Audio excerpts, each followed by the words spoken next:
Hola, ¿cómo están? Muy buenas tardes, bienvenidas y bienvenidos a Hoy es Noticia, que como cada tarde hacemos desde la sala de redacción de CNN Chile. Y en este miércoles, ya 20 de agosto, comenzamos de inmediato revisando titulares en una tarde marcada por la política, se lo vamos a contar. Preocupación en el oficialismo por los impases de Janet Jara. Tras la imprecisión de la candidata por el tema del aborto, su vocera Laura Albornoz indicó que no hay que cometer más errores que haya que aclarar. En tanto, los republicanos debieron salir a explicar la inclusión de Jean-Pierre Bombalet en su lista parlamentaria, quien ha sido investigado por diferentes hechos judiciales. La Cámara de Diputados aprobó y despachó al Senado el proyecto que crea el nuevo sistema de financiamiento para la educación superior, el que reemplazaría el crédito con aval del Estado. El ministro de Hacienda afirmó que la iniciativa es una solución responsable y sostenible y no una bomba para las finanzas públicas, como según él dicen los detractores del proyecto. Precipitaciones de hasta 50 milímetros podrían registrarse este jueves y viernes en la región metropolitana a causa de dos sistemas frontales que tocarán la zona central del país. También se prevén tormentas eléctricas, aguanieve y nevadas en zonas cordilleranas, además de una importante caída en las temperaturas. Israel ya se prepara para lanzar su plan de ocupación de la ciudad de Gaza. El gobierno aprobó movilizar a 60.000 reservistas que deberán alistarse el próximo 2 de septiembre para llevar a cabo la invasión de la zona. Se espera que cientos de miles de palestinos reciban la orden de evacuar y dirigirse a los refugios del sur del territorio palestino. En el deporte, Universidad de Chile se juega hoy el paso a los cuartos de final de Copa Sudamericana. Desde las 20:30 horas la U visita a Independiente en Argentina. Tras el triunfo azul en la ida, incluso un empate clasifica al elenco de Gustavo Álvarez.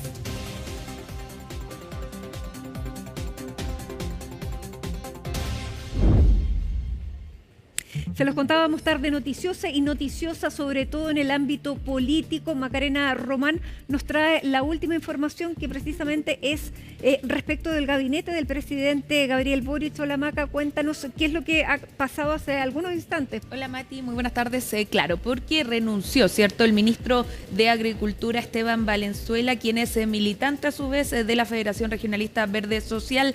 Aún no se tiene el comunicado oficial desde La Moneda, pero es un hecho. A través de distintas fuentes, ¿cierto?, nuestro canal ha podido confirmar entonces que esto es así, que sale del cargo, un cargo que viene ocupando desde el principio, desde que inició el gobierno del presidente Gabriel Boric, y que se da entonces su salida a puertas de que termine también el gobierno del mandatario Boric, ¿cierto? El 11 de marzo del próximo año, el 2026, el presidente Gabriel Boric da un paso al costado entonces para entregar la banda presidencial. Ahora, no fue una renuncia, el presidente le pidió su salida. Claro, le pidió su salida, eso es lo que se sabe hasta ahora. Eso es lo que se sabe hasta ahora, que le habrían solicitado su salida, pero por supuesto todavía falta el comunicado oficial, sí, ¿cierto? La información oficial pero desde La Moneda. Ha despedido de su gente, de sus claro, trabajadores, ¿cierto?, del ministerio, donde alcanzó a estar más de 3 años ocupando este cargo en el Ministerio de Agricultura. Lo otro que se sabe, o al menos para hacer un análisis, Mati, es que esta petición de renuncia, ¿cierto?, se da en el marco en que el oficialismo no logró un acuerdo transversal para ir en una lista única parlamentaria, y fue justamente el partido del ministro, o exministro en este caso, Esteban Valenzuela, la Federación Regionalista Verde Social, más Acción Humanista, los que se separaron, ¿cierto?, de ese objetivo, que no solo lo estaba pidiendo la candidata Janet Jara, sino que también el presidente Gabriel Boric. Por ende, también hay que hacer un análisis, ¿cierto?, en el marco en que se da esta salida, y que Jaime Mulet marca, ¿cierto?, un antes y un después para el oficialismo. Esa es la primera lectura, no sabemos. No sabemos, claro, estamos presumiendo. Claro, dar el contexto, ¿cierto?, de esta salida. Claro, se produce justo 2 días después de la inscripción, pero tampoco se descartan otras razones, porque esto seguían siendo parte de la misma candidatura a la presidencial a la que apoyaban. es bastante extraño que Sí. haya sido por esa razón, pero no se descarta. ¿Y por qué no se descarta, Mati? Porque el ministro Esteban Valenzuela, en su calidad, cierto, de secretario de Estado, tuvo varias polémicas. Y a pesar de esas polémicas, por ejemplo, que se le encontró hace poco, hace algunos meses, comprando en el comercio informal, entre otras, ¿cierto? Cuando se ha dicho declaraciones quizás no tan afortunadas y otras en estos largos 3 años, y aún así no se le ha removido de su cargo. Sin embargo, ahora se toma esta decisión, todavía no sabemos por qué se toma la decisión. Y pero no sabemos cierto, si es la única decisión del gabinete. claro, podrían venirse nuevos movimientos. Hay que estar entonces atento a lo que pase ahí en la moneda. Vamos a pasar a escuchar declaraciones que hace solo algunos minutos entregó Jaime Mulet, diputado de la Federación Regionalista Verde Social y uno de los que participó activamente en la negociación parlamentaria, que finalmente tomaron la decisión, ¿cierto?, él de cabecilla sin duda, para tener una lista oficialista paralela. Sería una gran torpeza de parte del gobierno sacar a un ministro que ha hecho una tarea brillante, como es el ministro Esteban Valenzuela, con la agricultura chilena, con la agricultura familiar campesina, con la agricultura de exportación, etcétera, etcétera, por una situación que no tiene que ver con el gobierno, que tiene que ver con el sistema de partido, con el próximo gobierno, en definitiva. Creo que sería una torpeza enorme y creo que además, ojalá no se haga, ¿cierto?, dañaría la candidatura, o podría dañar la candidatura de Yanet Jara. Creo que, repito, sería una torpeza casi infantil. Nosotros reconocemos que el presidente tiene todo el derecho, ¿cierto?, de sacar y colocar ministros, es parte de sus facultades constitucionales, de manera que la colaboración es colaboración y de buena fe. Pero aquí se indica en el trascendido, por eso digo yo que sería a consecuencia de una decisión política del partido que tiene que ver con las elecciones parlamentarias. Entonces, creo que sería muy torpe si fuera así. Bueno, escuchábamos entonces... Lo dijo, sería una torpeza si fuera por eso. Sí, y de hecho también hablaba de una presunta salida, ¿cierto? Porque en ese minuto todavía no se conocía, no se tenía confirmada la salida del ministro, sin embargo, pasadas ya las horas, los minutos más bien dicho, se puede confirmar la salida de Esteban Valenzuela. Mati, no es lo único que está pasando en el oficialismo, también ha causado controversia, por decirlo menos, las palabras de la candidata Yanet Jara durante la jornada de este martes, que en conversación con una radio en Viña del Mar, ¿cierto?, aseguró que su programa de primarias no tenía contemplado el aborto libre, el aborto legal, siendo que esto sí estaba dentro de estas 7 páginas, las famosas 7 páginas con las que buscó competir en las primarias presidenciales. Minutos después, a través de redes sociales, tuvo que desdecirse, ¿cierto?, y asegurar que cometió nuevamente un error respecto a su programa anterior. ¿Por qué decimos nuevamente un error? Porque también le pasó esto hace algunas jornadas, cuando ella decía que en su programa de primarias no traía la nacionalización del cobre, siendo que esto sí venía en su programa. Y otro antecedente que se le puede sumar tiene que ver con el tercer retiro de pensiones. Ella en un foro pasado aseguró que no había apoyado el tercer retiro, siendo que habían publicaciones en redes sociales que demostraban todo lo contrario y que era una activa usuaria de redes sociales apoyando y respaldando esta medida en nuestro país. Frente a eso contestó acerca de estas dudas, acerca de este nuevo error. Algunos de la oposición lo catalogan como derechamente una mentira por parte de la candidata y exministra del Trabajo, Yanet Jara. Mire, cuando yo me refería a este tema, quería decir que no había sido parte de los debates, pero yo acojo efectivamente que estaba en el programa y lo reconozco como un error, no soy perfecta. Y bueno, errar es humano. Bueno, y lo escuchamos entonces lo que tiene relación con este, entre comillas, error, ¿cierto?, que se vuelve recurrente para algunos, lamentablemente, dicen dentro del oficialismo, por parte de la candidata. Hace solo 2 semanas ya ha incurrido en 3 errores, para algunos comunicacionales, para otros dicen que se está mintiendo respecto a lo que traía contemplado su programa de primarias y la diferencia que se hace, ¿cierto?, de cara a la primera vuelta. ¿Cuál es la excusa o el argumento, mejor dicho? Es que ahora están contemplados los 9 partidos que están detrás de esta candidatura y que por ende hay cambios de cara al 16 de noviembre. Vamos a pasar a escuchar, Mati, también declaraciones al respecto, cuestionamientos de la oposición y defensa también, por supuesto, por algunos adherentes a la candidatura de Yanet Jara. Yanet Jara tuvo un traspié con el tema del cobre y el litio. Tuvo un traspié con el tema de la AFP. ahora tiene un traspié con el tema del aborto. ¿Cuándo Janet Jara va a tomar la decisión de leer su propio programa? Debería haberlo leído después del primer traspié. No lo hizo. Debería haberlo leído después del segundo traspié. Tampoco lo hizo. ¿Lo leyó ya? ¿Sabe a qué me recuerda esta actitud de Janet Jara?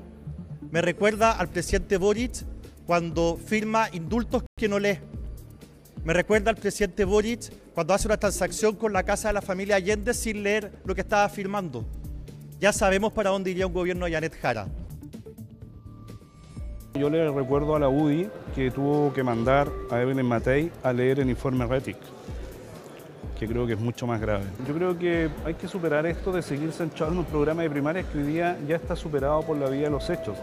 Janet Jara es la candidata presidencial de la mayor alianza política de los últimos 35 años. Hay un nuevo programa de gobierno con ejes en desarrollo económico, con eje en seguridad y obviamente en construcción de paz social.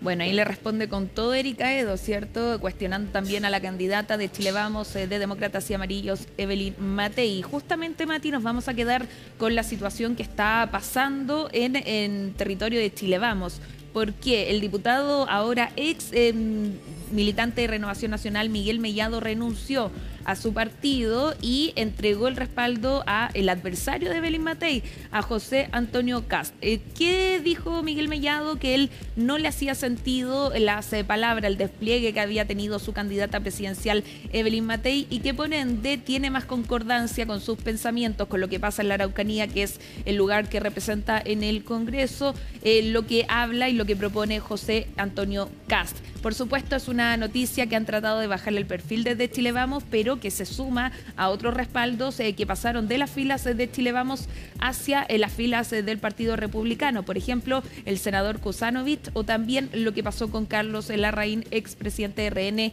quien también confirmó que su respaldo está detrás de José Antonio Kast. Si bien desde Chile Vamos se han referido al tema, han dicho que esto tiene que ver, y especialmente el presidente de RN, Rodrigo Galilea, en Radio Infinita aseguró que esto tenía que ver con una arremetida de Miguel Mellado y que la decisión se da porque no se le entregó un cupo para ir a competir por el Senado en representación de la Araucanía y que a raíz de eso Miguel Mellado habría tomado la decisión entonces de no respaldar a Evelyn Matei. Miguel Mellado lo descarta, dice que eso no es así, que él había tomado una decisión mucho antes de que le dijeran que si iba a ir o no por la región de la Araucanía, pero lo cierto es que hace 2 semanas en un programa de YouTube, ¿cierto? En un podcast, Miguel Mellado ya hablaba de que iba a renunciar porque no se le estaba dando espacio para su candidatura en el Senado. Sí, eso es lo que él había expresado públicamente. Una persona que ha sido protagonista de también varios traspiés. ¿Te acuerdas que fue él el que grabó esta conversación, que era una conversación, una reunión privada del presidente Boric en Cerro Castillo, y que más allá de eso, que él después lo negó? De hecho, a los medios de comunicación nos llegaron sus declaraciones cuestionando a quién había filtrado esa conversación y ahora después se supo que era él mismo. Claro, llama la atención, ¿cierto? Distintos sucesos que ha tenido Miguel Mellado, uno de esos tiene relación entonces con esa filtración y ahora probablemente nuevamente está en la agenda mediática a raíz de su respaldo cruzado. En vez de ponerse detrás de Evelyn Matei, se pone detrás de José Antonio Kast. Escuchemos algunas de las declaraciones. La bancada, ante esta situación, decidió pedirme que yo asumiera la jefatura de bancada o la experiencia que tuvimos ya hace un año. Nosotros esperamos hacer, como siempre, tener un liderazgo que los incluya a todos. Miguel en su momento estuvo dispuesto a ser candidato a senador, pero luego de eso retiró su opción, lo hizo a través de una carta formal que hizo llegar al comité electoral y por lo tanto hace ya mucho tiempo que Miguel no estaba disponible para ser candidato a senador. Nosotros creemos que el partido tomó decisiones adecuadas y buenas decisiones para tener un mejor resultado electoral, pero como le digo, yo creo que Miguel hace mucho rato, ya desde el mes de junio, entiendo yo, no estaba disponible para ser candidato. A mí los mensajes de la candidata de Chile Vamos no me estaban llegando ni al corazón ni a la cabeza. Entonces, mal yo podía interpretarle a los votantes que me preguntaban, ¿cierto?, por quién votar, algo que ni yo estaba convencido. Yo escuché la intervención en la radio del presidente del partido, o está desinformado o realmente él, no sé, quiere meter una cuña que no es.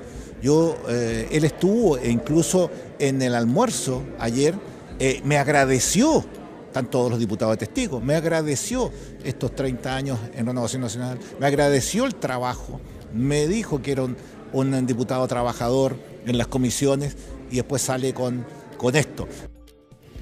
Bueno, eso no se condice con lo otro, o sea, no se contrapone, más bien sí, era trabajador, pero no tiene que ver con la razón por la que él estaría renunciando. Claro.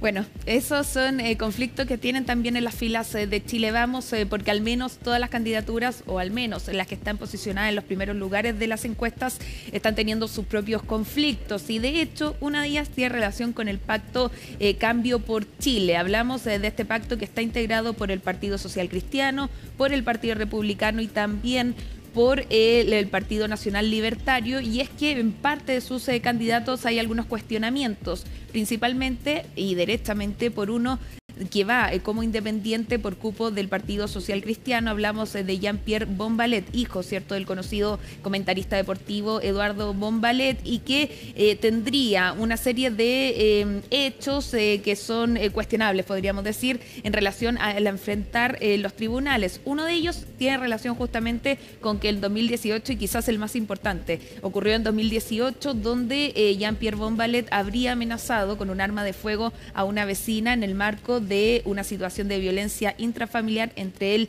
y su entonces pareja. No sabemos si recibió sanción penal todavía o hubo condena. Lo que pasa es que hubo una salida abreviada donde a él se le dan 61 días de presidio menor por ese hecho.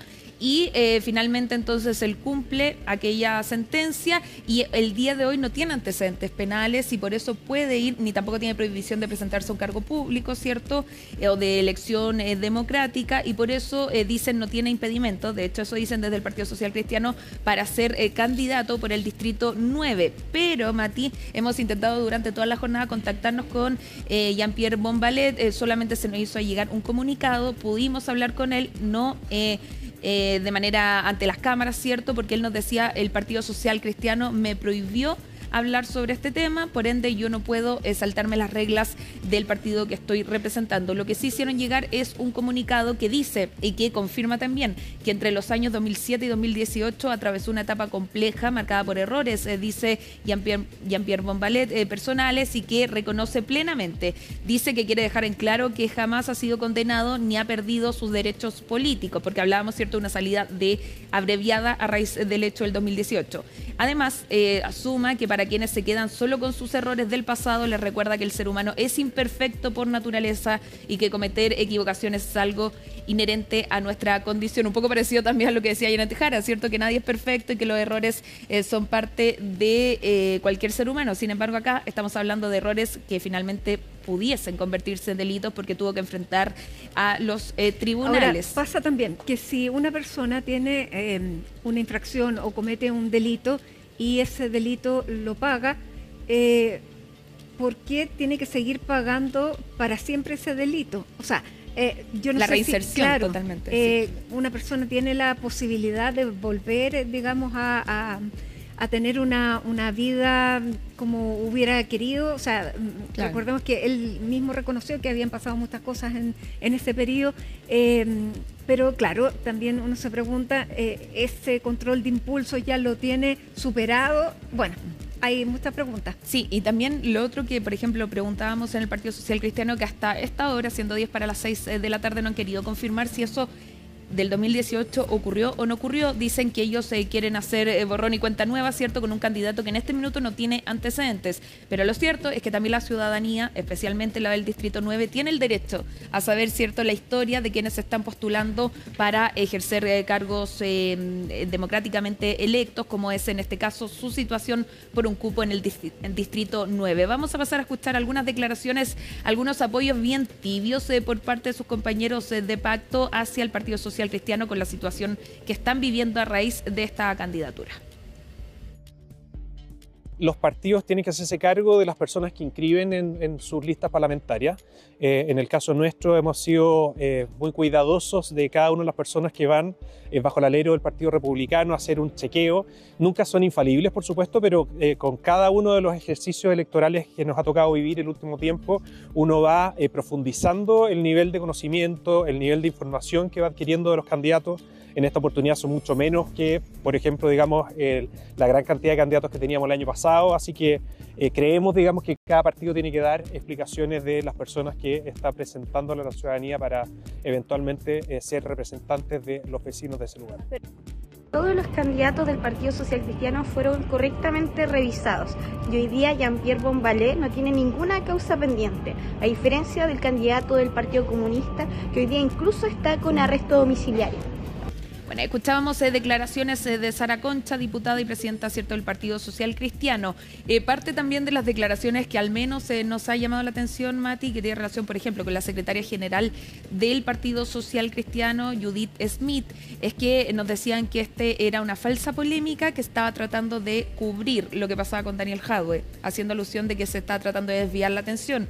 ¿Qué se le contesta? Obviamente que los medios de comunicación también han tenido tribuna para la situación de Daniel Jadwe. Son casos diferentes, pero por ende nuestro rol también informativo es detallar cuáles son las personas que se están presentando a los cargos que van a ser electos el próximo 16 de noviembre. Pasemos a escuchar también declaraciones del candidato presidencial, Johannes Kaiser, que en primera instancia no quería hablar del tema, nos decía su equipo presidencial, sin embargo terminó por referirse a la candidatura de Jean-Pierre Bombalé.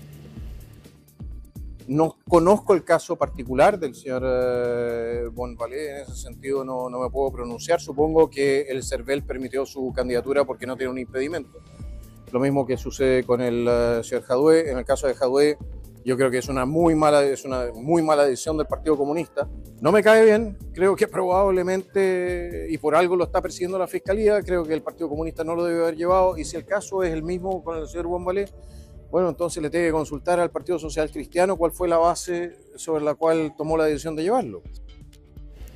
Claro, respuesta que hemos intentado, insistimos en reiteradas ocasiones, tenerla por parte del Partido Social Cristiano, pero solo hasta ahora, decimos enfático en eso, se han limitado a entregar esta declaración a través de videos donde apuntan primero a que es un voladero de luces y segundo a que ellos no van a confirmar ni descartar la situación anterior de Jean-Pierre Bombalé porque dicen, si es que fue así, ya pasó, ya cumplió su condena y de cara adelante se escribe un nuevo camino.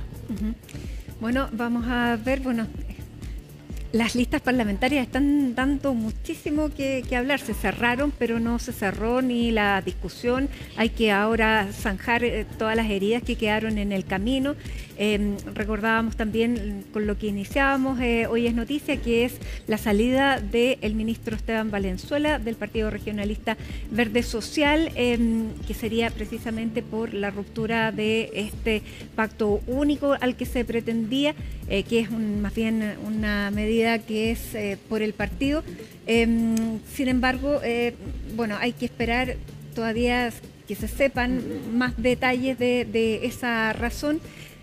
Jaime Mulet, presidente del Partido Regionalista, decía, eso complica las cosas para el apoyo a Janet Jara, pero recordemos que Jaime Mulet se sometió a una primaria, por lo tanto la primaria es vinculante y tiene que darle su apoyo a Janet Jara. Sí, y Mati, respecto a lo que está pasando ahora en La Moneda, el presidente Gabriel Boric ya volvió de su viaje fuera de Santiago, ¿cierto?, en la región de Ñuble, así que debe ser cuestión de minutos, o eso esperamos, para que haya una información oficial por parte de Palacio, para entender entonces por qué se saca, ¿cierto?, al ministro de Agricultura, que al menos había permanecido más de 3 años en su cargo. Y saber quién va a reemplazarlo. Totalmente. ¿De qué partido? Bien. Muchísimas gracias, Macarena. Hacemos a esta hora un alto. Hacemos un alto con esta imagen de Plaza Italia a esta hora de la tarde, cuando nos preparamos para los próximos 2 días que se vienen fríos, con precipitaciones, incluso con posibilidad de agua-nieve. Les contamos que a esta hora vamos a revisar de inmediato la temperatura. 16 grados es la temperatura que tiene la capital.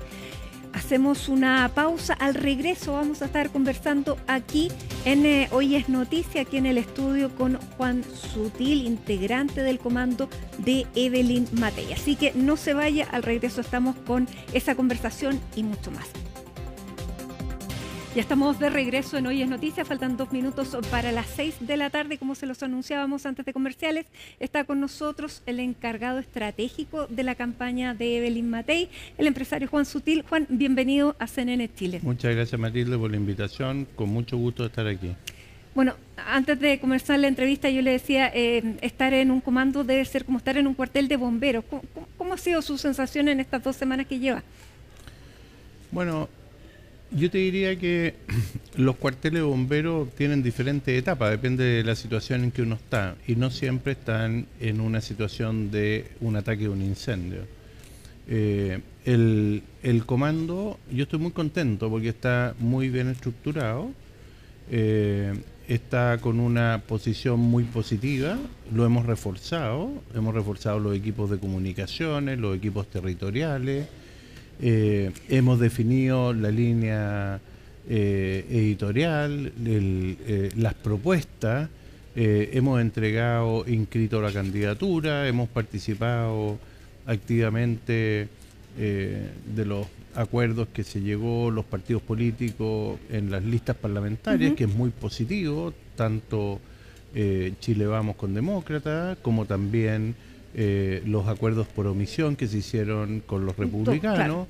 Y eso a uno lo hace ponerse muy optimista porque los números y las bases de esos números podrían marcar que pudiéramos lograr un buen parlamento para Evelyn Matei, que nosotros estamos convencidos que vamos a lograr un muy buen resultado. Ya, vamos por parte. Hoy día sale Daniel Pérez Payares, que era el encargado de marketing electoral, publicista ecuatoriano que había sido exitoso con la campaña de Noboa en su país, en Ecuador. Le fue a renunciar a usted. ¿Por qué se va? Mira, primero quiero decir que con Daniel nos une una amistad. Segundo, él es de padre chileno y madre ecuatoriana. Su madre además es, entiendo, nieta de un presidente ecuatoriano. Y por lo tanto Daniel ha participado en muchas campañas en Ecuador, acá y en otros lugares. E incluso trabajó en mi campaña personal cuando yo fui candidato a la Convención Constitucional. Bueno, ¿le fue bien en todo caso? A mí me fue bien, sí.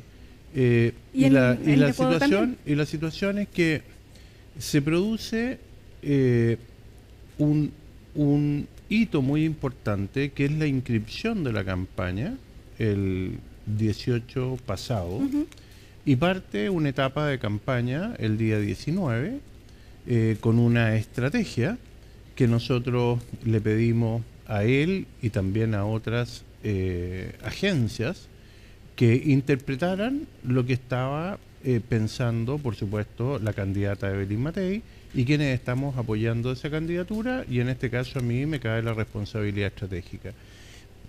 Y la decisión que se toma es una decisión compartida. Yo le agradezco a Daniel todo el trabajo hecho, y es una decisión en función de para dónde creemos que es mejor llevar la campaña hacia adelante. Ya, ¿y para dónde la quiere llevar? Bueno, nosotros tenemos una estrategia bien definida. Hemos reforzado los equipos, hemos reforzado el equipo estratégico. Juan Antonio Coloma ha hecho un gran trabajo en el reforzamiento de la discusión política.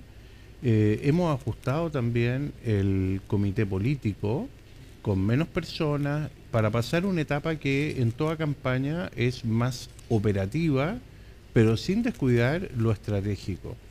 Y eso prontamente se está viendo. Yo creo que la estrategia de campaña, ya llevamos 2 semanas. Yo pienso, Matilde, que yo me incorporé hace 2 semanas. Así es. Y como estamos en una cultura de que todo es pasado, porque el WhatsApp te deja como media hora atrás y ya la noticia pasó. Imagínate lo que pasó hoy día en el gobierno, y probablemente mañana ya dejó de ser noticia, que sale el ministro de Agricultura, probablemente hay otra subsecretaría que dicen que también la están moviendo.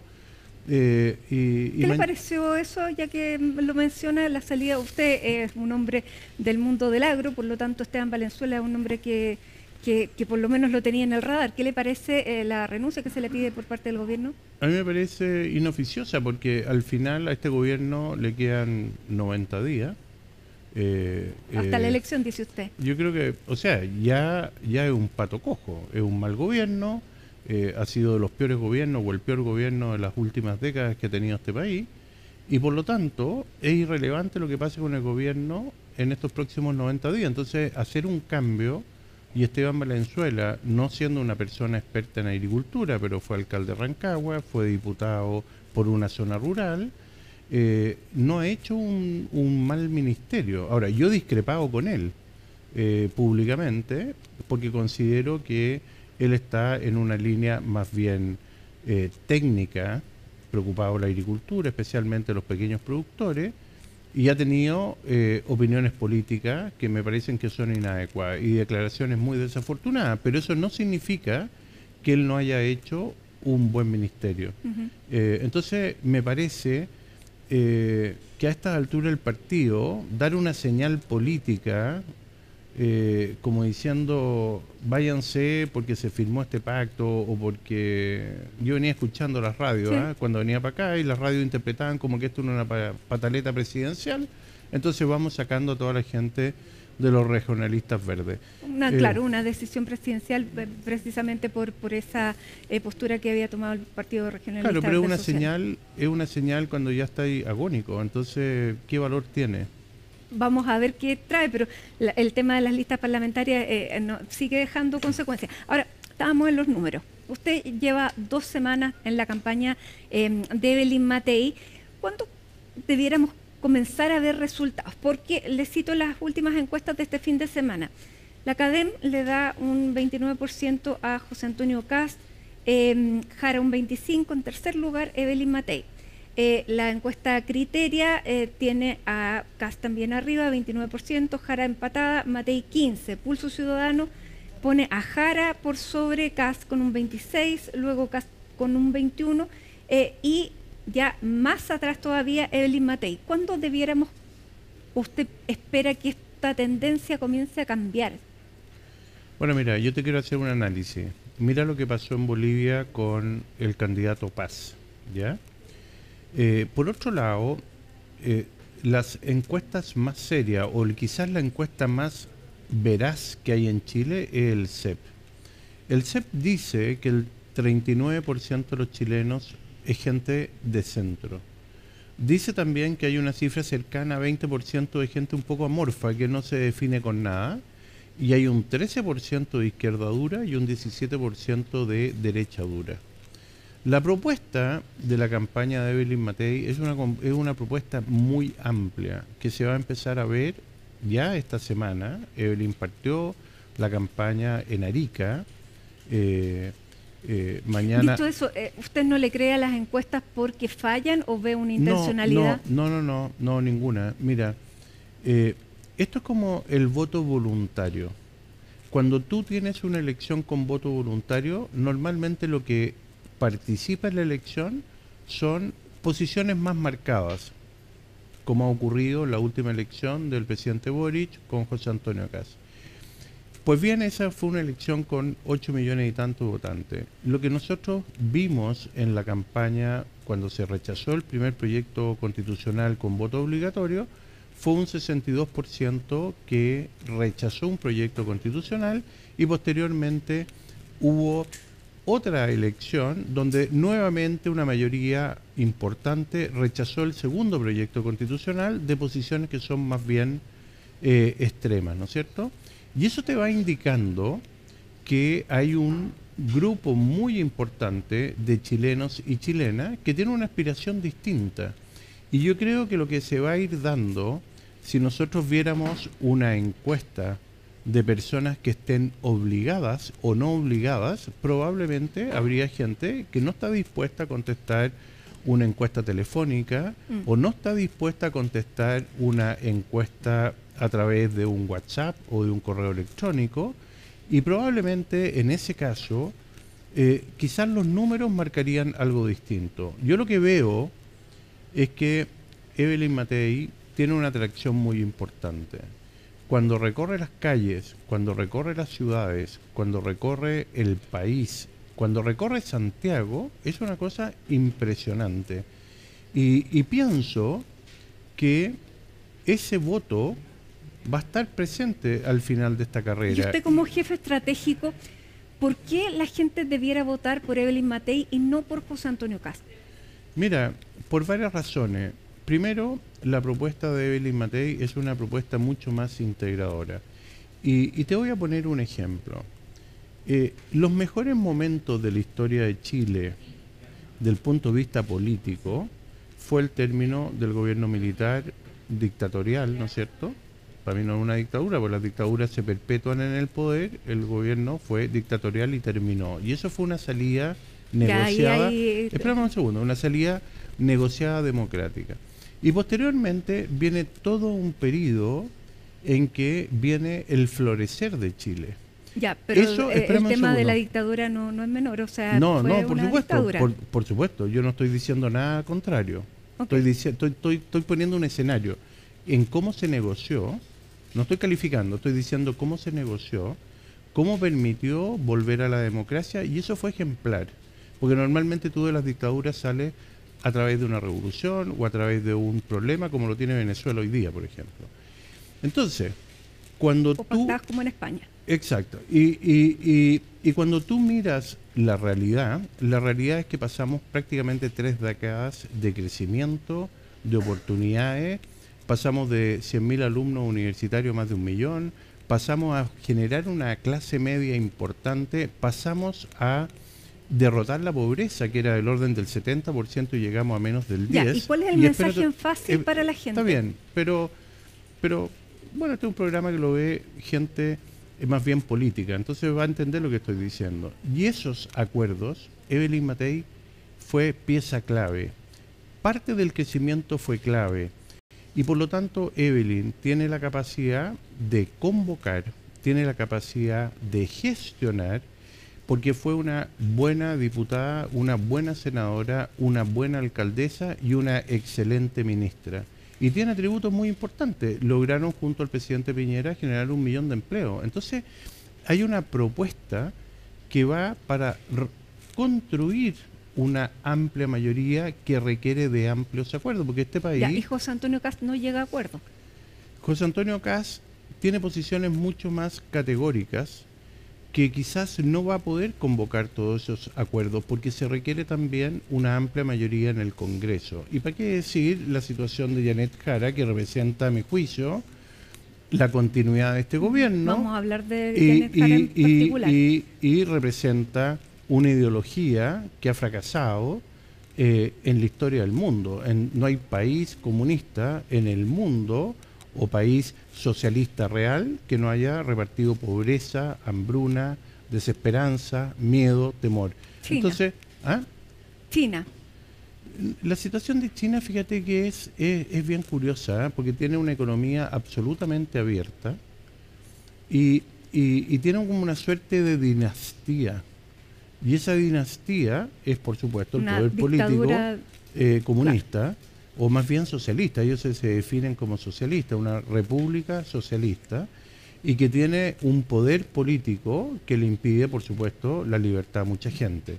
Y eso, obviamente, lo transforma del punto de vista político en un gobierno más bien dictatorial. Del punto de vista económico es absolutamente occidental, ya, pero yo le decía que ya vamos a hablar de Janet Jara, pero estábamos hablando, despejemos primero este adversario electoral, porque el adversario electoral hoy de Evelyn Matei es José Antonio Kast, ¿no? No, fíjate que nosotros lo que creemos es que vamos a tener una propuesta tan fuerte, tan consistente, tan amplia, que yo creo que Evelyn Matei se va a poner sobre todo eso. Ya, pero no es un adversario electoral, más allá de que no sea un adversario político, al que le tiene que ganar para llegar a segunda vuelta de Por supuesto, nosotros aspiramos a ganarle. E incluso podría darse el caso que pudiera llegar José Antonio y podemos llegar nosotros, o ganarle a él. Yo creo que la candidatura de Janet Jara se va a ir desinflando, se ha ido desinflando, se está hoy día situando en el rango del 24%, de pero Evelyn Matei está en un 14%. Sí, hemos llegado al 16, también tuvo en un 29. Y no se te olvide Bueno, las campañas son muy dinámicas, no se te por eso le olvide pregunto que cuál es José la Antonio estrategia. Kast, después del fracaso del proceso constitucional, llegó a tener 7 en la misma cadena. Y antes llegó a tener muchísimo más y ahora ha crecido. Y en política, 90 días es una eternidad, ¿no? Y eso te permite también poder avanzar. Y no se te olvide, Matilde, que Evelyn Matei ha sufrido también ataques muy severos de lado y lado. Porque tanto al gobierno, a este mal gobierno, como a la candidatura republicana, le convenía que... Ya, pero al gobierno no se le logró acreditar pero al Partido Republicano eran los mismos bots que atacaron a la candidata, más bien a la senadora Aravena. Ahí había una ligación más directa. Hay un nexo, pero por el otro lado también no hay. sabemos. Lo que pasa que también aquí no solo eso, sino que hay cosas que ninguno puede controlar, que son los perimetrales, porque cualquier persona hoy día puede hacer un video, inventar una historia y masificarla. Ya, pero ¿usted tiene dudas que hayan sido republicanos los de la campaña de Evelyn Matei? No, yo creo que está bien acreditado cuáles fueron los bots. Sí. Ahora, en ese instante, Evelyn Matei dijo que esto ponía en tela de juicio la idoneidad de los líderes del Partido Republicano, porque son campañas, dijo, propias de regímenes autoritarios. Cuando alguien dice algo que no le gusta, el régimen autoritario lo demuele. También dijo algo aún más preocupante: si ellos hacen esto estando en la oposición, uno se pregunta qué serían capaces de hacer si tuvieran el poder de la presidencia de la República. ¿Usted ve un riesgo también en un eventual triunfo de José Antonio Kast? No, yo pienso algo distinto. Yo creo que este episodio, para mí ya se dio vuelta la hoja. Yo públicamente dije que a mí no me parecía adecuado entrar en esa discusión. Tampoco me parece adecuado que una elección presidencial se gane a través de información a veces incorrecta o falsa a través de las redes sociales. Pero estuvo bien que hiciera el punto. Yo creo que las elecciones, déjame terminar, las elecciones se tienen que ganar con propuestas, con esperanza, con ideas. Y eso es lo que a nosotros nos centra a mirar hacia el futuro. Y yo estoy muy confiado en que las propuestas que tenemos, no solo en el programa de gobierno, en la bajada del programa, con un lenguaje que permita ir dando a conocer, como Evelyn partió esta semana ya, dando a conocer algunas de las medidas, eso nos va a poner en una posición, creo yo, muy expectante. Ya, no va a ser una campaña confrontacional con José Antonio Kast. No, nosotros creemos que tenemos atributos, que tenemos capacidades, que tenemos una propuesta de país que es capaz de unir desde la derecha hasta la centroizquierda. Y creo que eso es lo que le hace bien a Chile, porque eso le permite, espérame un segundo, construir, Matilde, los acuerdos, y esos acuerdos se construyen también en el Congreso, porque mira, Chile tiene demasiados problemas, tiene problemas en la educación. Se hizo una reforma nefasta en el gobierno de la presidenta Bachelet II, que hay que ajustarla. Tenemos una reforma tributaria que paralizó el país, que hay que ajustarlo. Tenemos que dar condiciones de permitir resolver los problemas que impiden que las pymes, los medianos y los grandes proyectos se puedan desarrollar, porque también hay que ajustarlo, porque no se concilió el desarrollo con el medio ambiente. Entonces, ya, usted dice que se necesita crear acuerdos y una mayoría parlamentaria. Tú puedes, mira, la propuesta de Evelyn Matei y del programa de gobierno en materia de seguridad tiene propuestas tan firmes o más duras que la que puede tener republicano. El problema es la complejidad de su implementación. Entonces nosotros creemos que vamos a tener una mucho mejor propuesta al país, y el país tendrá que definir qué es lo que es bueno para Chile. Y finalmente te quiero dar otro antecedente, ya que tú citaste Criteria. Criteria dice el domingo pasado que hay un 15% de gente de centro derecha.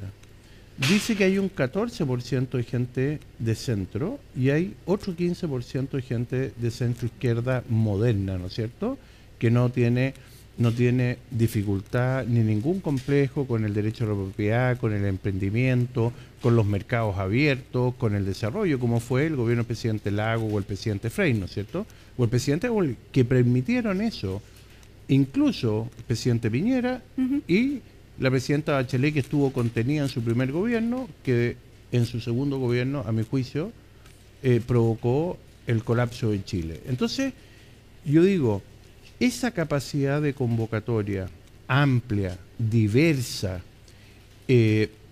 convocante, es lo que Evelyn Matei va a representar en los próximos 90 días de campaña. Es sin sin más que descalificar, sin confrontar a José Antonio Cast, que ha dicho que la candidatura de ella está en los potreros. Yo creo que eso le hace mal a Chile. Esas son calificaciones, a mi juicio, incorrectas. Evelyn Matei es una gran candidata, es una persona íntegra, proba, que ha demostrado durante toda su carrera haber logrado acuerdos, efectividad. Ella sí. José... Y esperamos un segundo.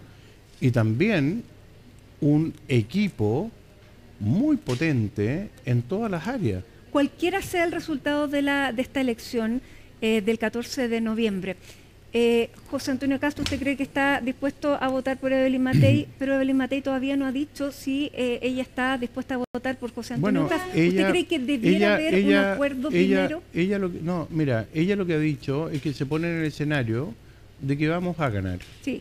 Entonces, bueno, estamos en el escenario en que vamos a ganar, y Matilde, y cuando se produzca esto, el 16 de noviembre, bueno, ahí veremos cómo son los apoyos y cómo se construyen, ya sea gane José Antonio o ya sea gane la Evelyn. Y eso ocurre en todas las coaliciones, en todos los países del mundo. ¿Quién? En la candidatura, por ejemplo, de José Antonio Cast, no quieren incorporar cambios. Yo no me pongo en ese escenario, porque está Chile de por medio, y yo creo que en ambos escenarios siempre se va a pensar en Chile, jamás se va a pensar en quién pueda ganar o perder. Cuando José Antonio Cast dice que el Congreso no es tan importante, ¿no está también mandando un mensaje a Chile Vamos de que no pongamos demasiadas condiciones a apoyos, porque en realidad el Congreso no es tan importante y yo puedo hacer muchas cosas sin llegar a ciertos acuerdos o condicionamientos? Mira, yo creo que el Congreso es tan importante que lo salimos el 62% de los chilenos a defender en la elección del rechazo. Porque no se te olvide que la propuesta... ¿Cómo lee usted entonces espérame un segundo, la propuesta constitucional... o esa declaración de José Antonio Cast? La propuesta constitucional lo que hacía era eliminar el Congreso y el Senado y hacer plurinacional y hacer 15 sistemas de justicia, y fíjate que quienes recibían esos beneficios fueron los que votaron en rechazo porque no se interpretaron, y ellos también querían ser chilenos, que fue el pueblo mapuche, que tuvieron elecciones de sobre el 80% rechazo a ese José Antonio Cast diga que no es tan importante. ¿Qué le parece? Yo creo que quizás él se refería a que hay muchas cosas que se pueden arreglar del punto de vista de lo regulatorio. Y te lo pongo un ejemplo. No, sí, eso pero eso la ley es una cosa y la bajada de el reglamento es otra. Yo creo que él refería a que los reglamentos se podrían ajustar. Y nosotros pensamos también lo mismo. Pero sí, pero espérate un segundo. Sí creemos que es muy importante el Congreso porque es uno de los poderes del Estado. Y es tan importante que si no hubiera existido una mayoría en el Senado de 25 senadores de Chile Vamos más 2 de demócratas, este gobierno probablemente hubiera destruido la institucionalidad de Chile. Por lo tanto, para mí, el Senado y el Congreso es clave, es fundamental, porque además representan a cada una de las sensibilidades de cada distrito, de cada lugar donde están representados por sus parlamentarios. Ya, usted entonces hace esa interpretación, no ve una deriva autoritaria en las palabras de José Antonio Cast. O sea, yo creo que es un poquito duro, yo creo que no es correcto lo que él dijo. ¿Por qué?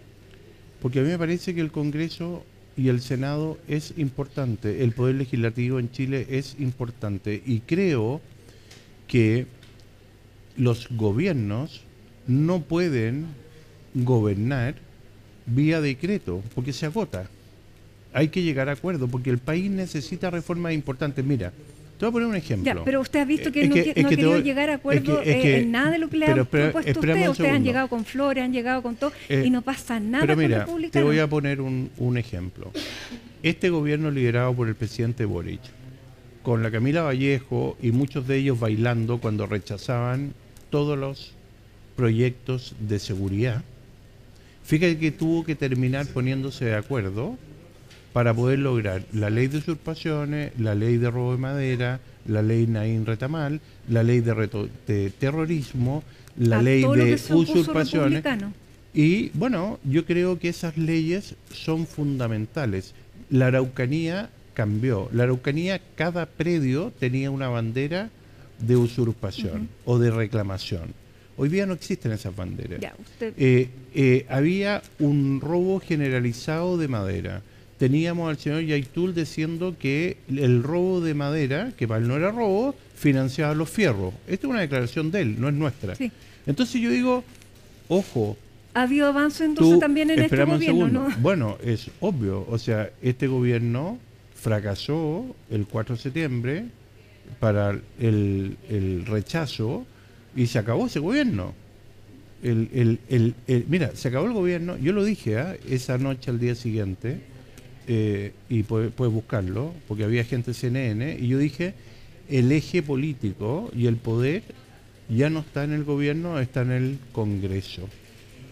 Y mira lo que ha pasado. Se rechazó una pésima reforma tributaria en buena hora, se pudo llegar a un buen acuerdo para una reforma de pensiones en buena hora, fruto de los acuerdos del Congreso. Ya, ¿usted cree entonces que tal vez es más probable hacer acuerdos con la centroizquierda que con No, yo la creo que extrema se va a... Mira, yo creo que Chile, Matilde, está tan enfermo, tiene una crisis moral tan alta, que lo vemos en todo.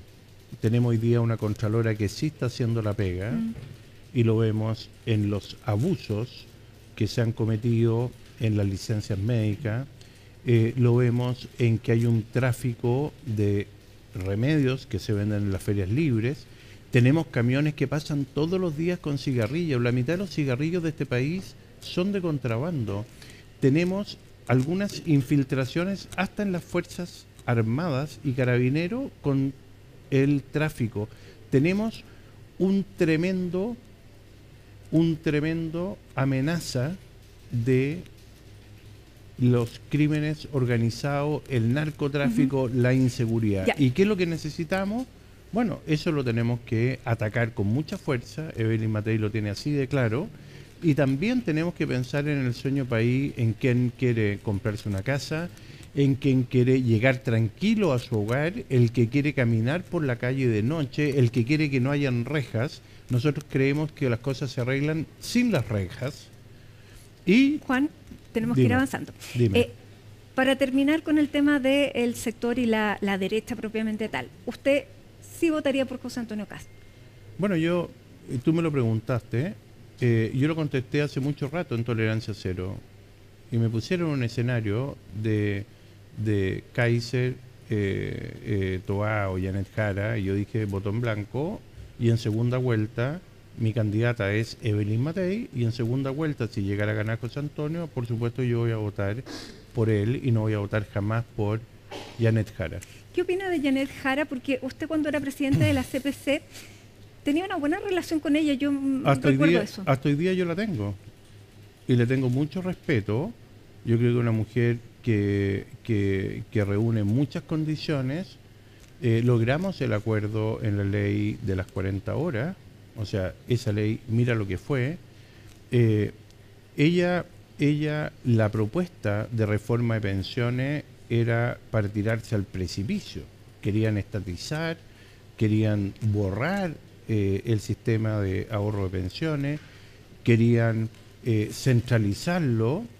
Bueno, todo eso se le cayó. O sea, al final lo que se hizo... Se conversó y llegaron al acuerdo. O sea, básicamente no estaban los votos para nada de lo que el gobierno quería proponer, y por lo tanto se resolvió un problema en beneficio de mucha gente. Ya. Y en mi opinión, yo esa reforma de pensiones, yo la apoyé y estoy de acuerdo que se haya hecho. Ahora, Janet Jara, lo que yo veo es que una persona que se forma al alero del Partido Comunista, que Lautaro Carmona lo define como marxista-leninista, responsable de millones de asesinatos en el mundo, además todavía lo sigue proclamando.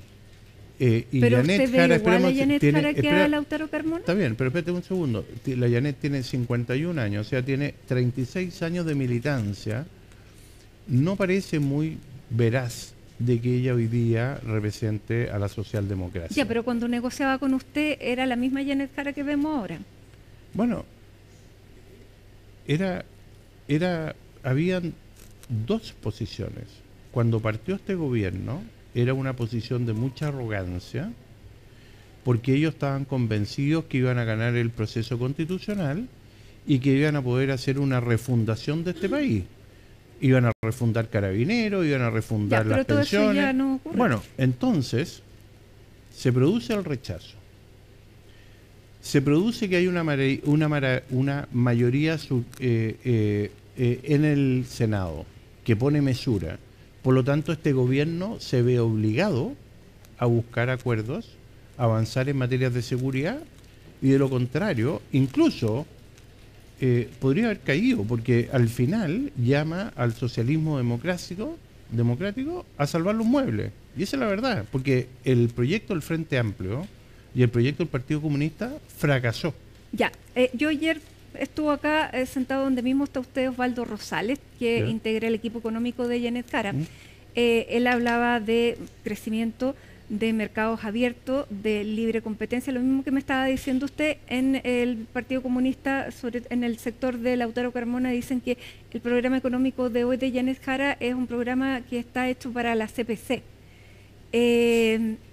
¿Cómo lo ve usted? Es que mira, a mí me preocupa mucho porque puede ser que Osvaldo Rosales tenga las buenas intenciones, pero cuando tú llegas al gobierno en una coalición que representa al Partido Comunista, cuando llegó Michelle Bachelet a Bachelet 2 con la nueva mayoría, a mi juicio, destruyó el país, con todas las reformas que hizo con una mayoría circunstancial. Entonces, el peligro que tenemos es que efectivamente lleguen al poder y finalmente tengan la mitad de los ministros y van a presionar por una nueva constitución, van a presionar pero por... no han dicho nada de eso. Ahora, bien, ¿qué le pareció a usted lo que presentaron en materia económica?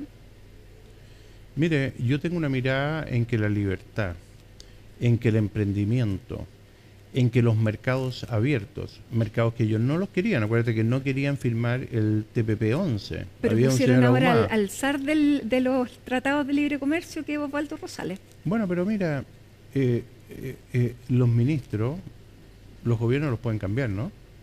Sí, pero también pasan por el Congreso y es la garantía de los contrapesos en lo democracia. que tú quieras, pero el ministro, por muy buenas intenciones que tenga, este programa de gobierno puede quedar borrado en un día. Y por lo tanto, a mí lo que me preocupa es el elenco que va con Janet Jara, en caso de que llegara al gobierno, que yo no lo veo por ningún lado, pero en el caso hipotético de que llegara, porque quienes están pensando ahí, piensan en una sociedad, a mi juicio, del pasado, que representa ideas que son fracasadas en el mundo entero y que no son garantía de que vaya a haber un gobierno como lo plantean hoy día socialdemócrata. No, yo no lo veo, y menos al Frente Amplio y menos al Partido Comunista. Ya, ¿usted ve igual a Janet Jara que a Lautaro Carmona? Son diferentes, pero tienen la misma raíz, son del Partido Comunista los dos, ¿no? José Antonio Kast fue presidente de la Conferencia Política de Acción Conservadora hasta el año pasado. ¿Eso también es una regresión en materia cultural y social, o no le parece? Bueno, por algo yo estoy apoyando a Evelyn Matei, porque Evelyn Matei representa mucho más diversidad, vuelvo al punto, desde la derecha hasta la centroizquierda.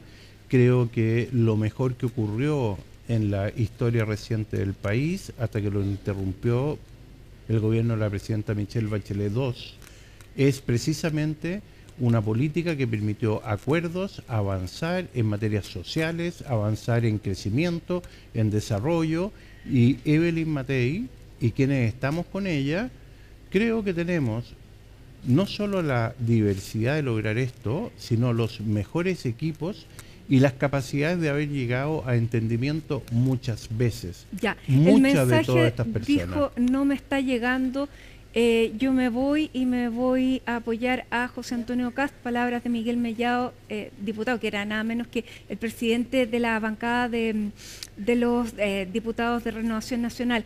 ¿Por qué no retuvieron a Miguel Mellado? A ver, Matilde, mira, hay hasta el momento 2 o 3 personas que se identifican con republicanos, y eso no tiene nada de malo, ellos están libres de que lo hagan.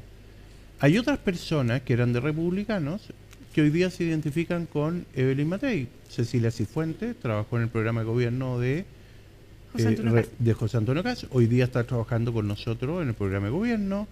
La senadora Araneda dejó el Partido Republicano, hoy día está trabajando con Evelyn Matei. También el Partido Nacional Libertario del señor Kaiser emigró todo de republicano a otro lado y se produce esto. Entonces yo no le tomo ningún drama a que Miguel, pero esto se produce en una situación bien específica, que es una campaña donde dice, la candidata de mi sector no me representa, yo me voy. Pero él se va por eso, o se va porque no le dieron el cupo que él quería, que es lo que dijo hace 2 semanas. Bueno, puede ser, no lo sé, él tendrá sus motivaciones. Yo no ¿Pero sé usted si no leíste, lo ve grave? ¿Tú leíste una entrevista mía en el Mercurio hace 2 semanas? Bueno, yo opté por Evelyn Matei y estoy trabajando con ella. ¿Y qué va a hacer para que no se produzcan otros casos como el de Miguel Mellado? Yo estoy aportando con mi experiencia, con mi capacidad de estructuración en la operación estratégica. ¿Pero le parece grave la estrategia que se produzca esto? Espérame un segundo. No, yo estoy pensando en el futuro. Lo único, como dijo Nicanor Parra, que uno cuenta es el futuro, porque el presente hoy día y el pasado ya se fue. Entonces yo estoy pensando en el futuro de Chile, en el futuro de tus nietos, de los míos. Y creo que esa propuesta de la candidatura de Evelyn Matei, acompañada de Chile Vamos, Amarillos y Demócratas, y de muchos independientes, es lejos la mejor propuesta para el país. ¿Ah? ¿Pero le pueden hacer daño a esa candidatura y a esa propuesta gestos como este, que se va y se va tirando el mantel? Bueno, hay otros que han vuelto, que también le tiraron el mantel a republicano y también se han ido de republicano y también le han tirado el mantel. Ya. Mira, esto para mí es muy natural, porque hay personas que piensan diferente y estamos en una democracia y es bueno que lo hagan. Ya, ¿no hay lo ve como una deslealtad? Bueno, yo hubiera preferido que estuvieran en sus orígenes, ¿no es cierto?, y apechugando con la candidatura de Evelyn Matei y con la candidatura de Chile Vamos, ampliada a demócratas y ampliada a amarillos. Yo creo que eso le hace bien a Chile y creo que es lo que Chile además requiere. Juan, ¿cuándo vamos a empezar a notar, usted cree, un punto de inflexión hacia lo que usted está comenzando a trabajar, que es para sacar adelante esta candidatura? Yo creo que se ha mostrado un punto de inflexión una vez que ingresó Juan Antonio, oficialmente hace 2 semanas, que ingresé yo estaba ayudando. ¿Pero usted también cree que lo vamos campaña. A ver en los números o lo vamos a ver en la votación directamente ahí en la urna? No, yo creo que lo vamos a ir viendo primero en la calidad de las propuestas, en la calidad del mensaje, en la cercanía de la candidata, en los equipos desplegados, y creo que también lo vamos a ir viendo eso en la encuesta en la medida que esto vaya avanzando, y resulta que 90 días, Matilde, es mucho. Y además hay otra cosa, yo no quiero minimizar en la situación en que estamos, al contrario, lo tomo como un gran desafío, porque hay que convencer a mucha gente, pero también hay que pensar que las elecciones se definen siempre en la última milla, y por lo tanto yo creo en la sabiduría del pueblo chileno, de las chilenas y los chilenos, creo en la mesura, y que quedó muy bien demostrado cuando se rechaza un proyecto constitucional que representaba a la izquierda dura y otro proyecto constitucional que representaba a la derecha conservadora. Y por lo tanto yo creo que ahí hay un amplio mundo de personas que quieren vivir en paz, que se construyan acuerdos, que el país se desarrolle, que haya pega, buena pega, y para eso tiene que haber condiciones, que se resuelvan los problemas de seguridad, que se resuelvan los problemas de las asignaciones de las cárceles, que se construyan las cárceles que corresponde, bueno, y que esto se resuelva también con la frontera, con una política de migración que, además, dicho sea de paso, la destruyó la presidenta Bachelet cuando empezaron a llegar aviones de haitianos, ¿no es cierto? Yo no tengo nada contra la migración, pero todo país medianamente desarrollado o medianamente civilizado, civilizado, controla sus fronteras, ¿no es cierto? En cualquier parte. Tú vas a Australia, que es súper civilizado, y si no tienes visa no entras. Ya, pero ni siquiera en Estados Unidos se logra controlar la frontera. Bueno, las fronteras son complejas. Se hace un esfuerzo. Sin duda. Bien, vamos a seguir entonces viendo este desarrollo vertiginoso de las campañas, donde como partíamos cada día, es como si se viviera en un cuartel de bomberos, porque van apareciendo distintas cosas. Juan Sutil, muchísimas gracias por estar aquí con nosotros. Muchas gracias, Matilde, en el estudio de CNN por la invitación. Un placer estar aquí. Muchísimas gracias. Hacemos un alto en Hoy es Noticia, ya estamos de regreso con más.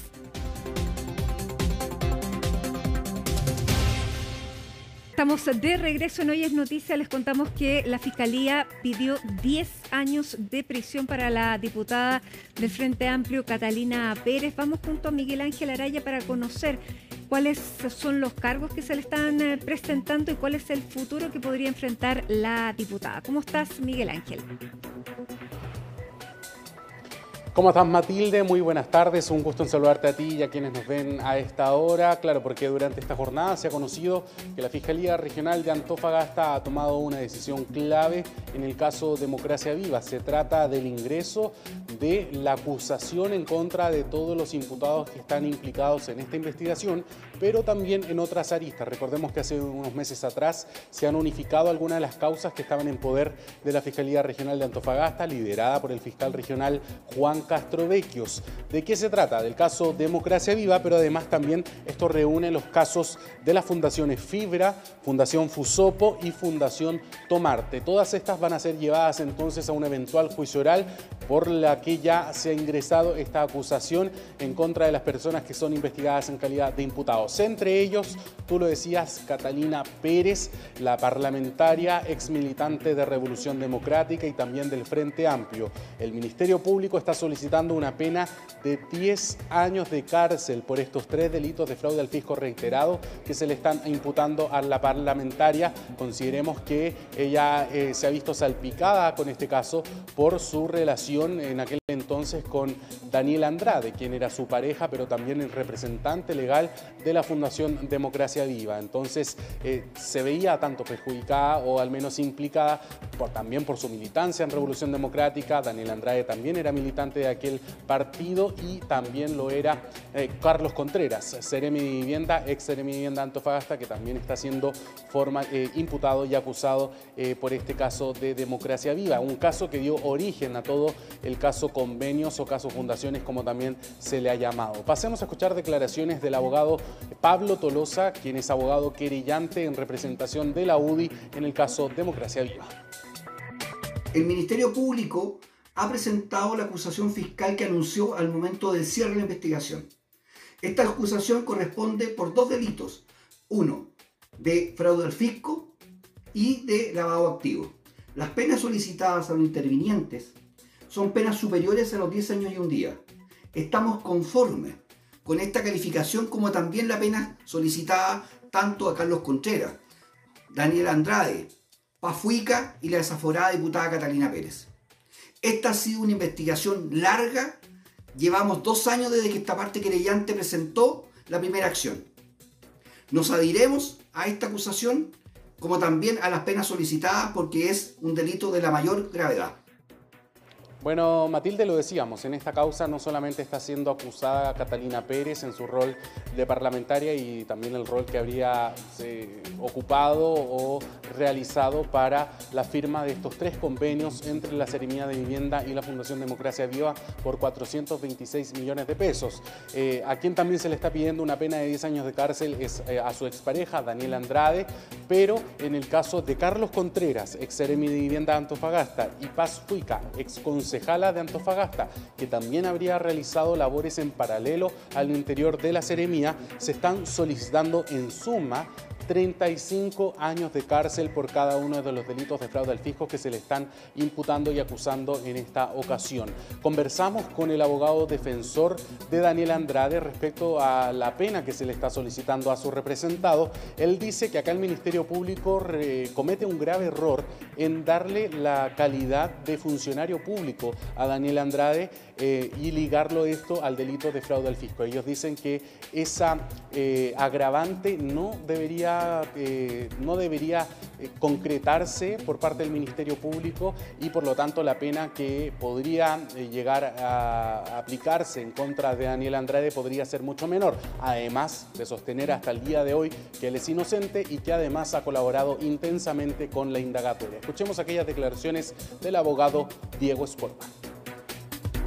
La pena de 10 años y un día solicitada por el Ministerio Público respecto al señor Andrade es a todas luces desproporcionada, por 2 razones. La primera de ellas es que el señor Andrade no cumple con la calidad de funcionario público, requisito esencial para este tipo penal. Y en segundo lugar, porque él ha colaborado de manera voluntaria en todas las etapas del proceso, ya sea entregando su teléfono personal, su computador personal y el acceso total y completo a sus cuentas bancarias para que estas sean revisadas por los organismos correspondientes, donde se ha demostrado que él no ha recibido dinero, honorario, remuneración o cargo alguno por parte del Estado o cualquier institución en razón de estos convenios. Es por lo anterior que en la etapa procesal correspondiente no solo vamos a impugnar la pena asignada al delito, sino la calificación jurídica, su participación y en definitiva la total inocencia del señor Andrade de todo lo que se le ha imputado a lo largo de estos meses. Bueno, al tratarse de un caso bastante polémico, las reacciones también han venido desde el Congreso Nacional, donde tanto diputados oficialistas como también de oposición han reaccionado a esta decisión que ha tomado el Ministerio Público en cuanto a acusar a los imputados del caso Democracia Viva, entre ellos la diputada Catalina Pérez, que se encuentra actualmente con la medida cautelar de arresto domiciliario nocturno y por lo tanto también habían algunas reacciones ahí en el Congreso Nacional. Pasemos a escucharlas. Enhorabuena, el Ministerio Público está haciendo la pega y persiguiendo la responsabilidad de Catalina Pérez, quien parece ser la articuladora de esta red de corrupción.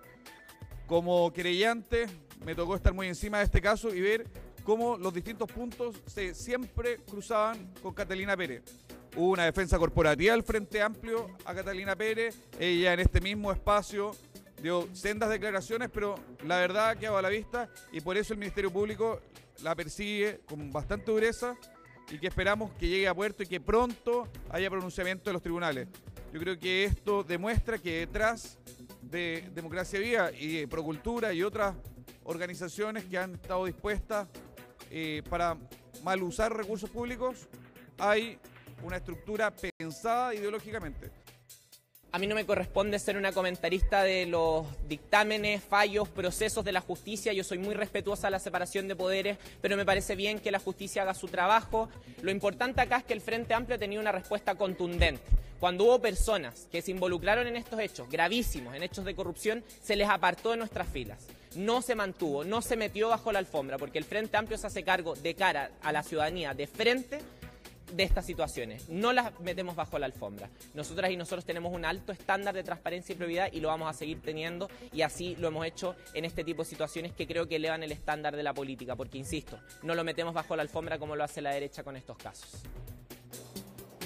Bueno, en esta acusación, Matilde, cabe señalar que lo que se puede esperar para un eventual juicio oral, lo que señala el Ministerio Público, es que se presentarían más de 1.160 medios de prueba. Esto entre documentos, audios, fotografías, videos, todo lo que puede ser documento y que puede apoyar la teoría del Ministerio Público en cuanto a la comisión de estos delitos. También ellos van a presentar, y ya lo presentaron en esta acusación, una lista de 146 testigos testigos que podrían ser relevantes para demostrar la existencia de los delitos que se están acusando y también 10 peritos que trabajaron durante esta indagatoria que también serán relevantes para la demostración, según la teoría del Ministerio Público, de la existencia de estos delitos de fraude al fisco, pero también de lavado de activos, que también son parte de los delitos que se están imputando en los casos de las otras fundaciones. Así que hay que quedar atentos a cómo avanza esta trama del caso Democracia Viva, uno de los primeros, el primero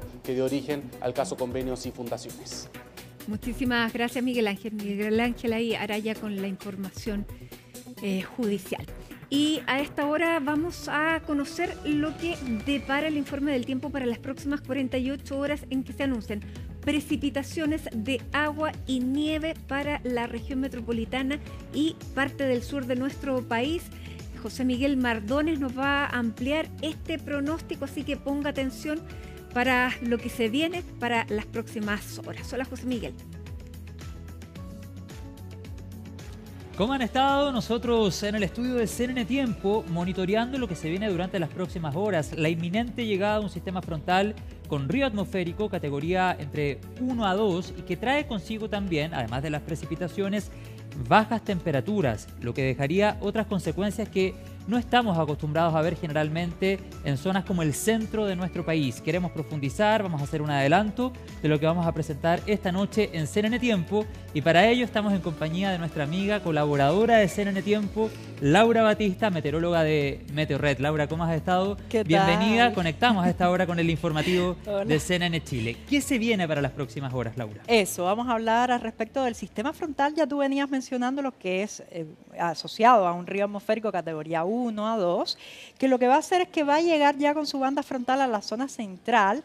O sea, estamos hablando incluso desde el Maule hacia sectores de Coquimbo, estaría dejando precipitaciones durante este jueves, más intensas, eso sí, durante la tarde de esta jornada. O sea, ya dejaría las primeras precipitaciones en torno al mediodía, luego ya hacia la tarde estaría más enfocada la lluvia.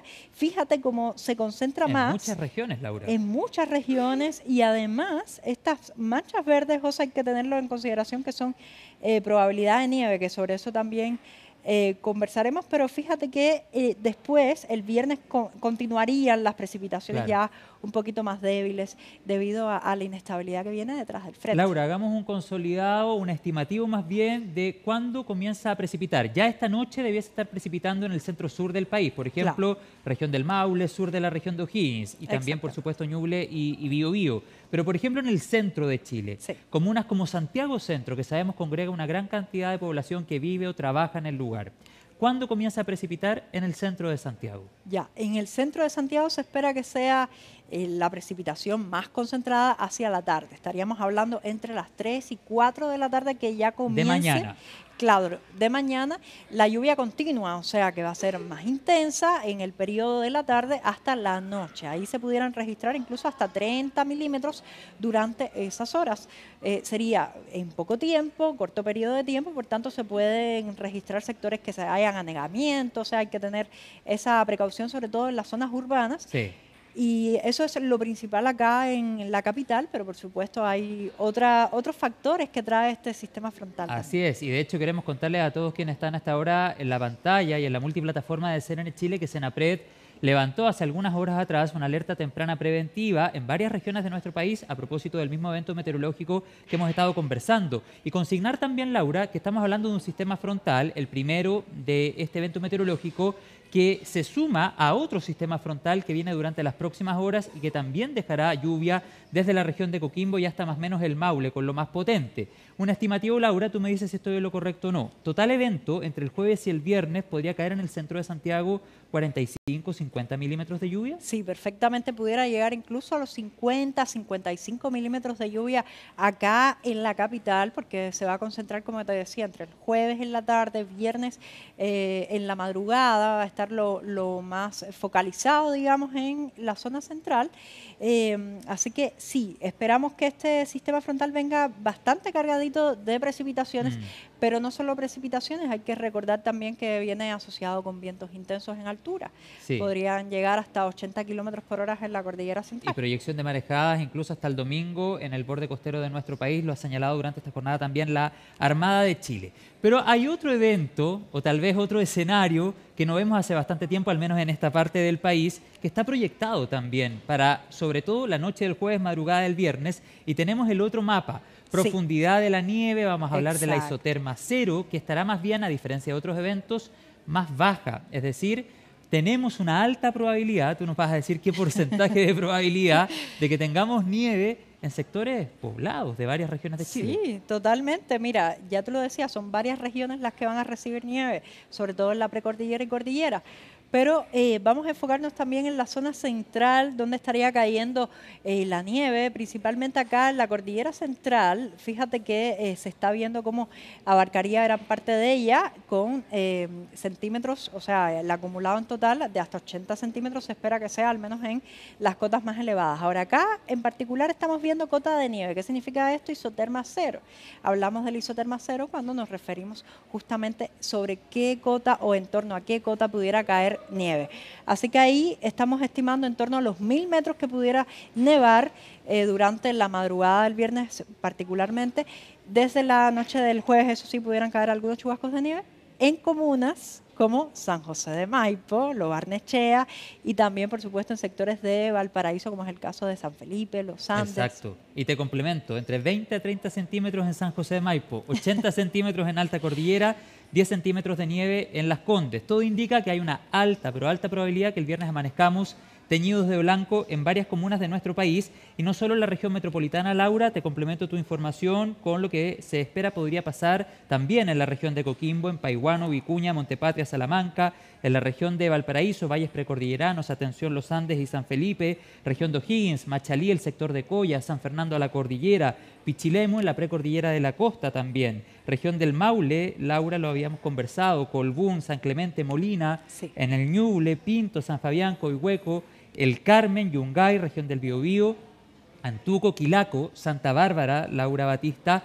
Alto Biobío y por la Araucanía, Curacautín, Melipeuco, Lonquimay, Curarrehue, Pucón, Villarrica también, en el sector de las laderas del volcán y bueno, el sector oriente de la región metropolitana, tú hablabas de Lo Barnechea, también el sur de la capital, Paine, Huín con probabilidad de aguanieve, Peñalolén, Colina, San José de Maipo, Pirque, La Reina, Providencia, más aguanieve, ¿verdad? Más como en el aguanieve, centro. Exactamente, más aguanieve, sobre todo entre la noche del jueves a la madrugada del viernes, que ahí es cuando van a comenzar a descender bastante las temperaturas. Pero fíjate que ahí no es cuando más vamos a sentir el frío, sino durante la madrugada todo el fin de del semana. sábado. Exactamente, todo el fin de semana va a ser muy, muy helado. ¿A cuánto podría llegar más o menos? La mínima en la capital al menos a menos 3 grados pudiera llegar durante el sábado. O sea, Ya, pero eso en el centro y más eso es hacia el la centro, cordillera. Y hacia la cordillera menos 8, menos 10 grados. En Lo incluso Barnechea, por ejemplo. En Lo Barnechea. Wow, menos 8 para el día sábado y eso se mantiene el domingo.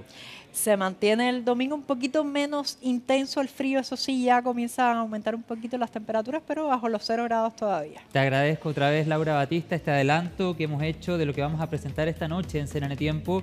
Vamos a hablar de precipitación, de nieve, de frío, de viento, de marejada, todo eso hoy luego de CNN Prime. Así es que, Laura Batista, muchas gracias otra vez por tu buena onda con el equipo de CNN Tiempo y con CNN Chile en general.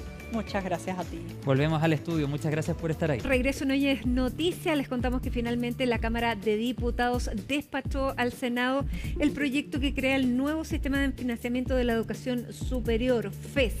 Stephanie Gallardo nos va a contar desde el Congreso todos los detalles. Hola, Stephanie.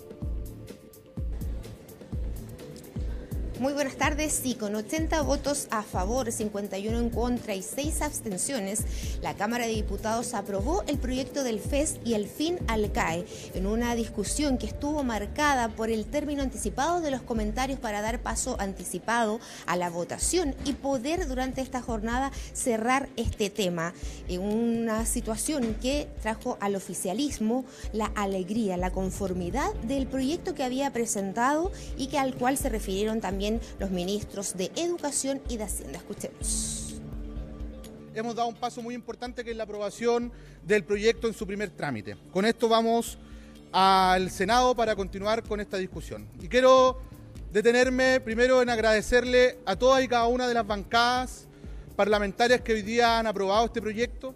Y aquí quiero invitar al Senado también a que se aperture a esta discusión, a que tengamos esos espacios de diálogo y de encuentro tal como lo hemos hecho con cada uno de los proyectos que hemos tramitado. Y decirles también a las instituciones de educación superior que van a encontrar en el gobierno, en el Ejecutivo, también un espacio de diálogo para poder resolver todas sus inquietudes de cara a su tramitación final. Cuando comenzó el gobierno se decía que el fin del CAE sería una bomba sobre las finanzas públicas. Trabajamos durante mucho tiempo con el Ministerio de Educación para que eso no fuera así, para que esta fuera una solución responsable, sostenible al problema de endeudamiento que afecta a miles de hogares. Así que ojalá que los senadores nos acompañen, senadores y senadoras nos acompañen lo que sigue de esta tramitación y podamos ver esta reforma tan importante finalmente materializada dentro de este año.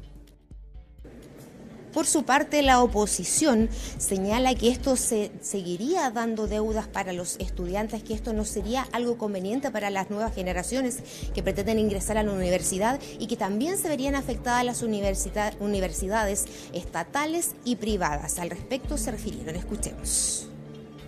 Sin duda es una mala noticia para los universitarios porque se les habla de que van a tener que pagar un impuesto durante 20 años independiente de cuál sea el monto que ellos paguen. No van a saber día 1 cuánto es que valen sus estudios, sino que por 20 años el Estado les va a estar cobrando. Entonces, esto es una especie de reforma tributaria encubierta. Es una trampa que está haciendo la izquierda y este gobierno, especialmente los estudiantes, y una vez más vemos como todas las energías de la izquierda, todas las energías del trabajo de este gobierno están puestas en los universitarios y nada en la educación inicial y escolar, como todos los expertos dicen debiese estar haciéndose desde hace mucho tiempo. Me parece lamentable porque no se reconoce que las universidades son instituciones complejas que no solo entregan educación, sino que hacen extensión e investigación. Y al quitar el copago, esto se desconoce y se elimina de plano. No hay ningún sistema de reemplazo. También se genera un sistema donde los alumnos podrán pagar más de 3,5 veces su valor y solo podrán reclamarlo, habiendo ya pagado más de 3,5 veces al año 18 de pago, sin recuperar el exceso de pago.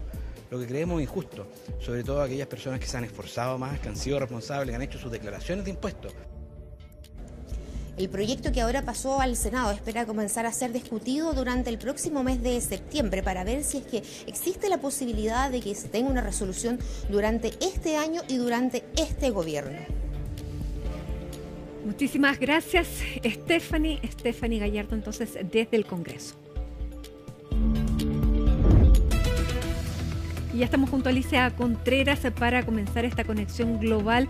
Bienvenida, Alicia, comenzando con lo que está ya planificando Israel, que ha convocado a 60.000 reservistas para, a partir ya del 2 de septiembre, fecha en la que están convocados los reservistas, hacer ya la ocupación de Gaza. Cuéntanos. Así es, Mati. Según lo que ha adelantado entonces el gobierno israelí, ya está todo listo para lanzar entonces este plan para ocupar la ciudad de Gaza. El ministro de Defensa israelí ya aprobó este proyecto entonces para que fue presentado por el ejército para concretar la ocupación entonces de esta zona, y es básicamente una continuación de la ofensiva que lanzaron en mayo pasado, pero que con esta ofensiva lograron controlar el 75% de la franja de Gaza. Ahora entonces esperan ocuparla completamente, y por eso entonces se lanza este plan de ocupación de la ciudad de Gaza. Asimismo, la última ofensiva tenía como objetivo derrotar a Hamas.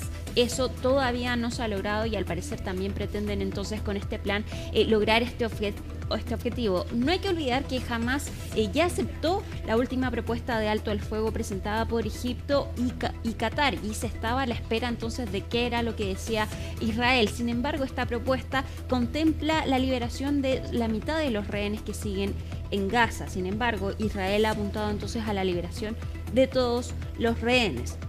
Va a lanzar este plan entonces Israel, sin embargo también tiene la presión, no solo de la comunidad internacional, sino también dentro del mismo Israel, donde se siguen realizando manifestaciones entonces en contra de este plan, porque aseguran entonces que pone en peligro la vida de los rehenes que quedan en Gaza. Veamos lo que dijo el ejército de Israel. No estamos esperando, hemos comenzado las operaciones preliminares y las primeras etapas del ataque a la ciudad de Gaza, y las fuerzas de las FDI ya controlan las afueras de la ciudad de Gaza.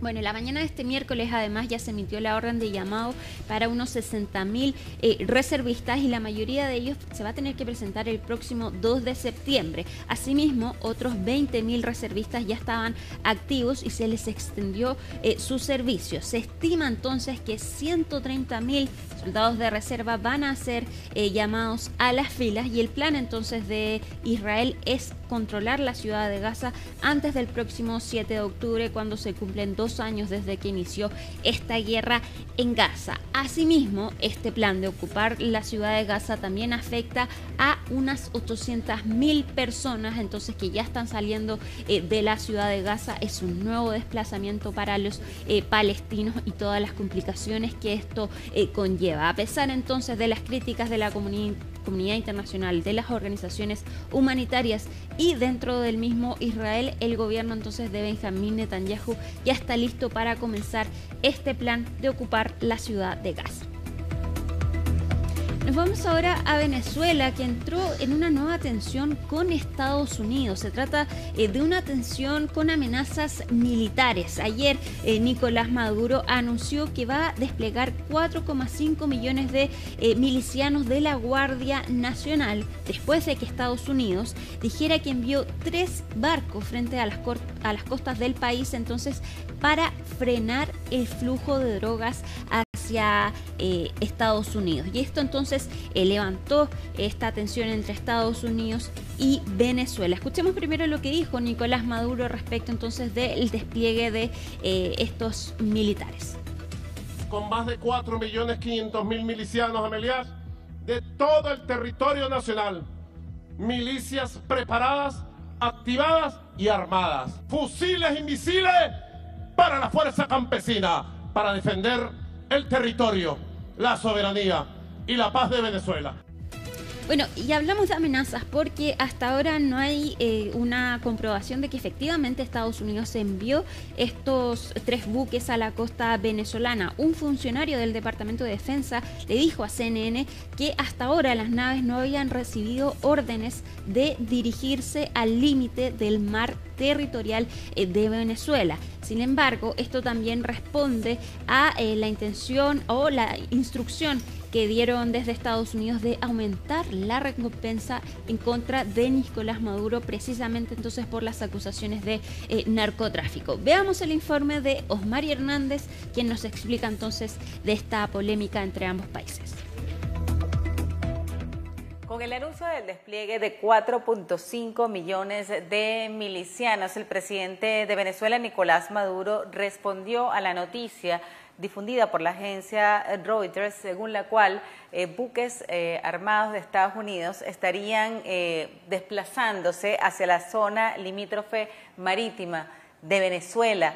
Aseguró que pues ningún imperio va a ingresar a la sagrada tierra de Bolívar, y también aseguró que se van a mantener vigilantes por tierra, por mar y por aire para proteger las tierras. Aseguró que se trata de una milicia que está comprometida con el país y que también está armada. Recordemos que la milicia bolivariana es un componente que fue creado en el año 2005 por el fallecido presidente Hugo Chávez y que fue formalizada en 2010 como parte de la Fuerza Armada Nacional Bolivariana, y está conformada por civiles con instrucciones, formación militar para apoyar en labores especiales.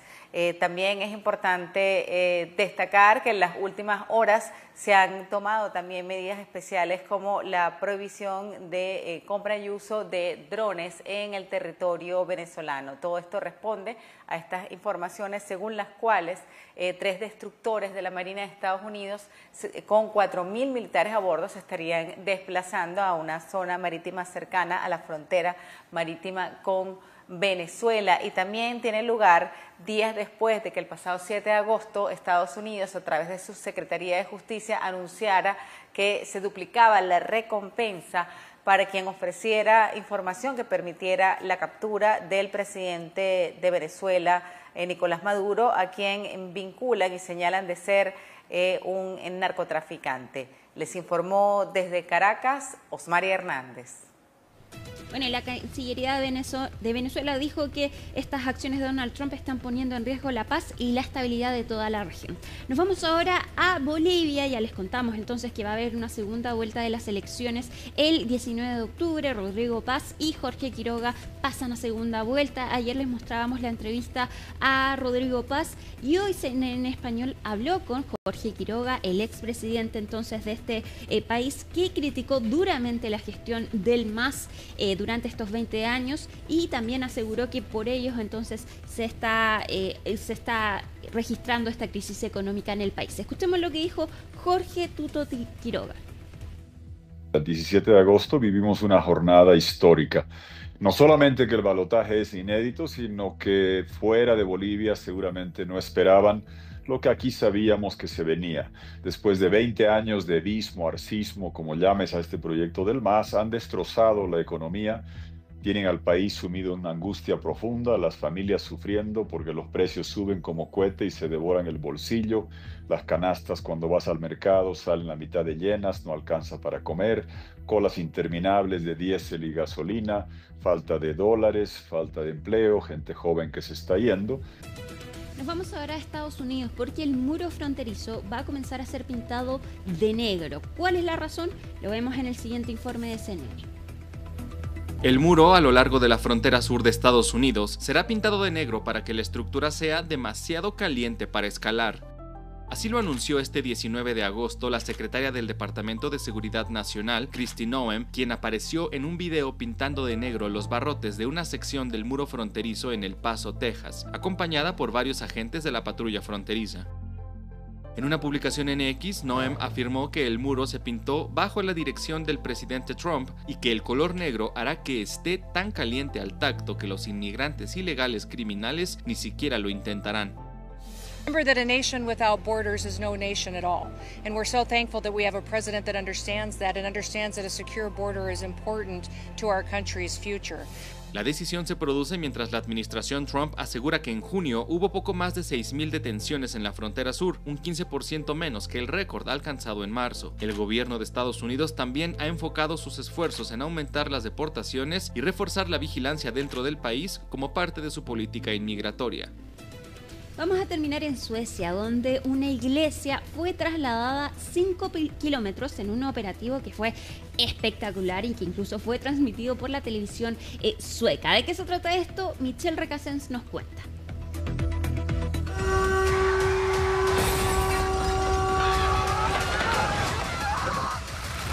Así, de forma espectacular y fantasiosa, la película El abismo de Kiruna imagina el fin de esta ciudad sueca. Pero lo cierto es que Kiruna no está cerca de desaparecer de un momento a otro. La realidad es menos apocalíptica, aunque igual de sorprendente. Kiruna, una ciudad ubicada al norte de Suecia, está siendo reubicada completamente. La razón es que la actividad minera subterránea de la empresa LKAB ha debilitado el suelo a tal punto de hacerlo inestable y riesgoso para sus habitantes. Cuando se extrae se forman grietas en el suelo y cuanto más se profundiza, más se agranda. Por eso en Kiruna sabemos desde 2004 que es necesario trasladar partes de la ciudad porque las grietas son demasiado profundas.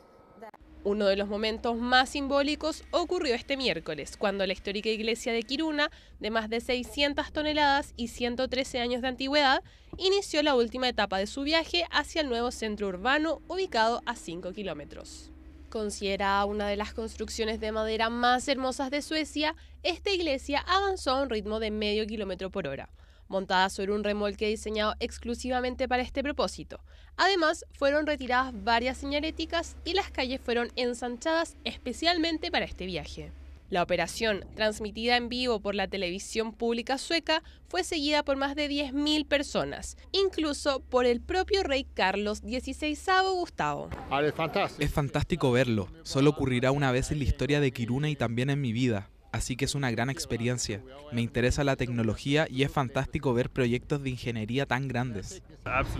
Es absolutamente único. O sea, cuando se ve una iglesia circulando por la ciudad. Creo que nunca había sucedido.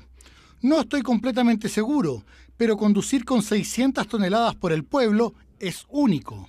Detrás del espectáculo hay 8 años de planificación, un presupuesto que supera los 50 millones de dólares y un reto logístico que incluye no solo esta iglesia, sino que 23 edificios históricos más.